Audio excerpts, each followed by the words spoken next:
और आप यहां पर बोल रहे हैं कि नहीं नहीं मुसलमान नॉन मुस्लिम को बना देंगे वक्फ बोर्ड में। जो टीटीडी के चेयरमैन ने कहा है हम उसके मुखालिफ नहीं हैं, बल्कि उसके ट्रस्टीज तो जो 24 ट्रस्टीज बनाई गई है उसमें देख लीजिए, उसमें किसका नाम है, उसमें किसी नॉन हिंदू का नाम है, नहीं है उसमें। इसीलिए हम एक ऑब्जेक्शन हमारा ये है कि प्रपोज बिल में नरेंद्र मोदी हिंदू धर्म के लिए जो चीजें हैं वहां पर प्रोटेक्ट कर रहे हैं, जो मुस्लिम धर्म की जो चीजें हैं वहां पर आप नॉन हिंदूज को ला रहे हैं। क्यों ला रहे हैं बता रहा हूं, इसलिए ला रहे हैं कि वक्फ बोर्ड के एक्ट में 5 साल का डायरेक्ट मैनेजमेंट का प्रोविजन है। तो नरेंद्र मोदी एक तो कलेक्टर को पावर्स दे रहे हैं, दूसरा सीईओ जो होगा मुसलमान नहीं होगा वो भी बिल में है। 5 साल का डायरेक्ट मैनेजमेंट लेकर आप पूरे वक्फ बोर्ड को बर्बाद करना चाहते हैं। आप मुसलमानों की मस्जिदों को, मुसलमानों की दरगाहों को, खानखाहों को, उस जमीनों को हासिल करना चाह रहे हैं। तो वक्फ जो बिल लाया नरेंद्र मोदी लाया है वो वक्फ को बचाने के लिए नहीं लाया है, वक्फ को बचाने के लिए नहीं बल्कि वक्फ को लूटने के लिए लाए हैं। जिस जमीन का मालिक अल्लाह है, नरेंद्र मोदी कह रहे कि नहीं उसका मालिक मैं होऊंगा और कलेक्टर मेरा नायब होगा वहां पर। इसीलिए हम ये कह रहे हैं कि जो टीटीडी के चेयरमैन ने कहा है बहुत अच्छा है वो, मगर आप वहां पर अगर अच्छा है तो हमारे लिए अच्छा क्यों नहीं हो रहा है फिर वो, ये हमारा आपत्ति है। सर कह रहे हैं कि जो एम्प्लॉइज हैं, एम्प्लॉइज भी हिंदू धर्म के होना चाहिए। और आपके देखने वालों को आपको समझने की जरूरत है कि भारत के संविधान में आर्टिकल 25 में हिंदू धर्म का मतलब क्या है। जो हिंदू है, सिख है और आपके बौद्ध मजहब का है और जैन है, मगर यहां पर किसको बनाया जाएगा, सिर्फ हिंदू धर्म के मानने वालों को बनाया जाएगा।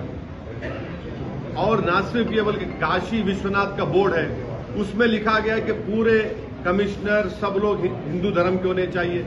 उसमें अच्छा आंध्र प्रदेश के एंडोमेंट बोर्ड में, काशी विश्वनाथ के एंडोमेंट बोर्ड में, तेलंगाना के एंडोमेंट बोर्ड में, उड़ीसा के हिंदू एंडोमेंट बोर्ड में, तमिलनाडु के हिंदू एंडोमेंट बोर्ड लिखा गया कि अगर कोई भी कमिश्नर, असिस्टेंट कमिश्नर हिंदू धर्म को छोड़ देगा तो उसको निकाल दिया जाएगा। वहां पर आप अपने धर्म के लोगों को बना रहे, हमको कोई आपत्ति नहीं है, बहुत अच्छा है क्योंकि आपका धर्म है, आप बेहतर जानते हैं। हमारे धर्म के मामले में आप क्यों आ रहे हैं? नरेंद्र मोदी क्यों बनाना चाह रहे हैं नॉन मुस्लिम को वक्फ बोर्ड मेंबर? सर और सुनिए, इसका बुनियादी हम लोग हमारे को आर्ग्यूमेंट हमारा क्या है, हम क्यों बोल रहे हैं कि ये हिंदू धर्म के लिहाज से वहां के चेयरमैन साहब कर रहे हैं। तो चेयरमैन साहब को ये अख्तियार है, हमको उससे इख्तलाफ नहीं है।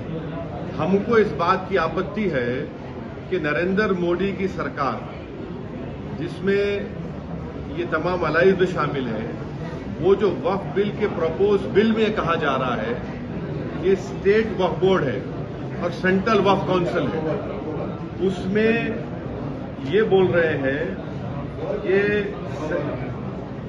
वहां पर स्टेट वक्फ बोर्ड में पूरे मुसलमान बनना चाहिए, उसको प्रपोज बिल में कम कर दिया जा रहा है। सेंट्रल वक्फ काउंसिल में 7 सिर्फ मुसलमान बनेंगे और 2 तो मैंडेटरी कर दिया गया है नॉन मुस्लिम को बनाना, मगर उसमें 12 बन सकते हैं नॉन मुस्लिम।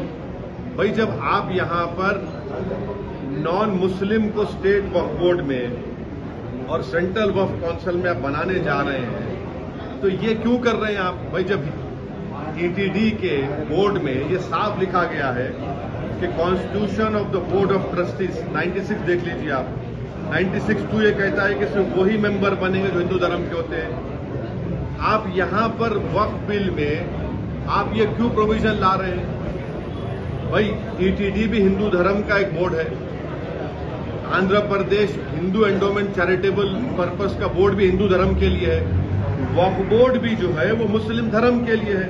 अब जब वक्फ बोर्ड की बात आ रही है तो आप उसमें बोल रहे हैं कि नहीं मुसलमान नहीं नॉन मुस्लिम बनेंगे, और सेंट्रल वक्फ काउंसिल में आप बोल रहे हैं कि नहीं मिनिमम 2 नॉन मुस्लिम बनेंगे और उसमें कम से कम जो है आप बोल रहे हैं कि 2 से बढ़ाकर आप 12 बना देंगे, यानी सेंट्रल वक्फ काउंसिल में नॉन मुस्लिम मेजॉरिटी हो जाएंगे, स्टेट वक्फ बोर्ड में आप नॉन मुस्लिम को बनाएंगे।